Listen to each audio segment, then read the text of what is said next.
muitas formas de assédio. Existe o assédio moral, que é aquele que ocorre geralmente no ambiente de trabalho, onde tem uma hierarquia e a pessoa que está numa posição superior se aproveita do empregado torturando ou tirando vantagem ou permitindo que alguém o faça.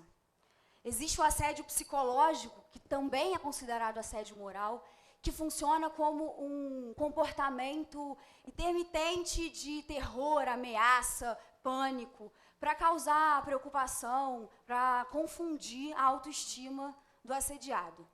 E existe o assédio sexual, que é basicamente qualquer forma de avanço sexual não consensual. Qualquer forma de constrangimento com o objetivo de tirar ou obter vantagem sexual sobre uma pessoa. Todos esses tipos de assédio têm um monte de ramificação e subdivisões, inclusive do ponto de vista legal. Mas o meu foco aqui hoje é o assédio sexual. O assédio sexual, em suas mais variadas formas, vai do assovio ao estupro. E no caso do Brasil, atinge mais de 80% das mulheres, segundo uma pesquisa do Instituto YouGov, divulgada em 2016. Nessa pesquisa, foram entrevistadas 503 mulheres. Mais de 80% delas disseram que sofreram assédio sexual nas ruas.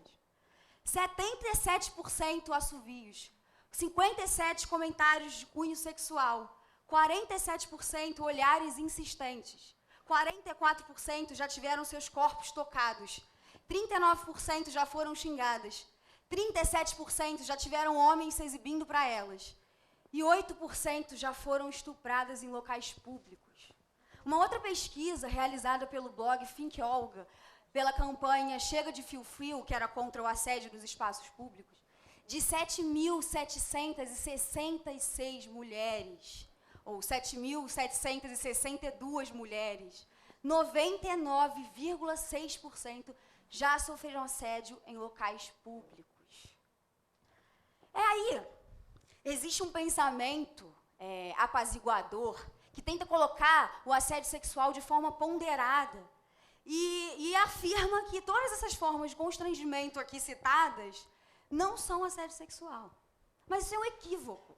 Primeiro, porque quem define se é assédio ou não é a vítima. E no caso dessa pesquisa do I Think Olga, por exemplo, todas as mulheres disseram a mesma coisa e uma das conclusões mais significativas a que se chegaram é justamente de que as mulheres têm um medo real de caminhar nas ruas. Um medo real de andar por aí livremente, simplesmente pelo fato de serem mulheres. Então não tem como dizer o que é ou não assédio partindo do princípio de que você não é a vítima. Isso é muito complicado. E o que acontece? O assédio sexual, ele está muito para além, infelizmente, do que essas pesquisas alcançam. E ele também não está presente só nos espaços públicos. Ele está presente nas casas, nas instituições de ensino, nas instituições religiosas, nas organizações religiosas de uma forma geral, nas empresas, em todas as classes sociais. E de onde vem a banalização do assédio? Vem da naturalização, da objetificação do corpo da mulher. O quê? Como assim, né? O que significa isso? Muito simples. Todas essas imagens que eu estou mostrando para vocês são imagens totalmente naturalizadas que a gente está acostumado a lidar no nosso cotidiano. Em todas elas, o corpo das mulheres são apresentados de forma sexual ou comercial. O fato da gente naturalizar tanto essas imagens, quanto o fato da gente naturalizar o assédio sexual nas ruas e o assédio sexual de uma forma geral, vem de uma construção de pensamento, uma construção cultural de dominação masculina. E um exemplo dessa dominação masculina é que essas imagens, para nós, são muito normais, totalmente naturais, e a gente está acostumado a lidar com elas ao longo da nossa vida. Já essas aqui seriam impossível de se ver, né? O que acontece? A dominação masculina, ela não atinge somente as mulheres, ela atinge os homens também. Quando a gente pensa no tipo ideal masculino, a gente percebe que essa dominação não é justa com ninguém. Mas essa dominação masculina, ela não diz respeito à individualidade masculina de cada homem. Ela diz respeito à masculinidade soberana na sociedade. E aí, quando ela impõe esse modelo que as mulheres devem seguir, ou esse modelo que os homens devem tratar as mulheres, está impondo também um comportamento para os homens. Seja másculo, seja forte, seja viril, não demonstre emoção, não chore em público, só pode expressar, o único sentimento é a raiva, seja duro, seja atlético, trate as mulheres como objeto. Essa dominação, como eu disse, não é justa para ninguém, mas acontece que ela é muito cara para nós mulheres. Todos os dias as mulheres saem na rua, todos os dias elas saem com esse medo que as brasileiras expuseram nas pesquisas que eu mostrei para vocês, mas nós não estamos num momento pior desse contexto aí do assédio sexual. Acho que a gente está num ótimo momento para discutir, inclusive, a liberdade de ir e vir das mulheres. Nos últimos anos, muitos movimentos de mulheres têm surgido no mundo, muitas frentes estão sendo organizadas. As primaveras das mulheres pelo mundo, as hashtags Meu Amigo Secreto, Meu Primeiro Assédio no Brasil. Os casos de assédio envolvendo atores e produtores de Hollywood que estão cada vez mais sendo expostos. Os casos de assédio em locais públicos que estão tomando proporções globais. Tudo isso são exemplos de que agora a gente está começando a discutir um comportamento que era tido como padrão e que agora já não está mais sendo visto dessa forma tão velada. Uma das edições do Cineclube do Cinepagu que a gente fez, que a gente realiza aqui em Petrópolis, a gente exibiu o filme Precisamos Falar do Assédio. E aí esse filme reúne uma porção de depoimentos de mulheres brasileiras de classes sociais, endereços, cores diferentes, com um ponto em comum. Todas elas sofreram histórias sérias de abusos e violências e assédio sexual. Depois do filme, a gente fez um debate. E uma coisa que me chamou muito a atenção, me impressionou muito, foi o depoimento de uma moça que disse que ali, naquele momento, assistindo o filme, ela percebeu que ela viveu uma violência durante anos da vida dela que ela não sabia que ela tinha vivido. Aos 12 anos, ela foi obrigada pela mãe a se casar com um homem 13 anos mais velho do que ela. Só agora, com 28 anos, ela precisou ver esse filme para perceber o tamanho da violência que ela tinha sofrido. O que me faz pensar em algumas coisas.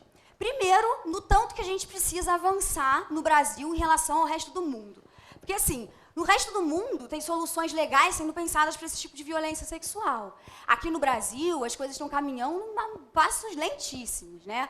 Por exemplo, se um ator famoso, de uma série famosa do Netflix, é envolvido em caso de assédio, ele automaticamente é afastado e a série é automaticamente retirada do ar. Um ator famoso brasileiro, da maior emissora televisiva do país, quando passa pelo mesmo caso, além da situação ser lidada com extrema naturalidade, ele não sofre, na prática, consequência nenhuma. As leis no Brasil são insuficientes. E aí, para trazer um exemplo bem claro, né, e bem recente, é só a gente lembrar desse caso de assédio que ocorreu no transporte público recentemente, em que o assediador, que já tinha levado várias ocorrências na polícia por conta do mesmo problema, ele foi liberado porque não existe na Constituição brasileira algo que consiga incriminar essa pessoa. Por que que não existe? Porque, para ele ser acusado com violência sexual ou assédio sexual, seria preciso que configurasse conjunção carnal. E olha que, nesse caso, o assediador ejaculou na vítima. Isso é absolutamente chocante, né? Então, esse momento dessa sessão do Cinepagu, do Precisamos Falar do Assédio, me lembrou justamente essa primavera das mulheres, esse momento de quebra de paradigmas, esse lugar agora da história que a gente está vivendo, que a gente precisa se unir, que a gente precisa construir espaços para as mulheres, que a gente precisa prezar, sobretudo, pela união de todas as pessoas. E aí, eu quero convocar os homens que ocupam cargos públicos. Precisamos pensar em leis que defendam a liberdade das mulheres. Precisamos pensar em políticas públicas para as mulheres. E os amigos do direito? E os grandes empresários? Quantos cargos de relevância as mulheres ocupam nas suas empresas? E o mapeamento de violência de gênero no nosso país e no mundo? E o mapeamento da violência contra a mulher na nossa cidade, que tem números alarmantes? A gente precisa, sobretudo, compreender que, enquanto os direitos básicos das mulheres, como a liberdade de ir e vir, que é um direito civil, não for garantido, a gente está longe de um Estado democrático. A gente está longe de pé de igualdade. A gente está longe de qualquer igualdade entre seres humanos. Obrigada, gente. Boa tarde.